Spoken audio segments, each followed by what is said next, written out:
তো একদিন আলোচনা করার সময় হঠাৎ সাহাবারা কান্নার আওয়াজ শুনতে পেল। কিসের আওয়াজ?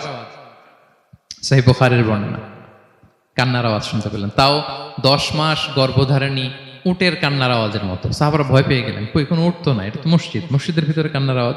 বিষ্ণু সাল্লাল্লাহু আলাইহি ওয়াসাল্লাম বুঝতে পারলেন। তিনি মিম্বার থেকে নেমে যে ওই যে আগে যেই মরা খেজুর গাছের পিলারের মধ্যে হেলান দিয়ে ওয়াজ করতেন, ওই পিলারটারে আদর করতে আরম্ভ করলেন।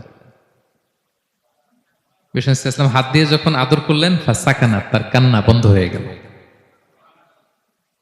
তখন বিষ্ণু সাল্লাল্লাহু আলাইহি ওয়াসাল্লাম বললেন যে তোমরা বুঝতে পারোনি এটা কিসের আওয়াজ? এটা হচ্ছে ওই মরা খেজুর গাছের আওয়াজ। আমার বিরহে, আমাকে যে পায় না, তার গায়ে আমার পিঠ মোবারক লাগিয়ে আমি ওয়াজ করতাম, আমার বিরহে মরা খেজুর গাছ থেকে কান্নার শব্দ এসেছে।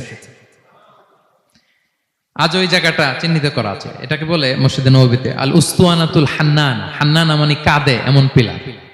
সুবহানাল্লাহ।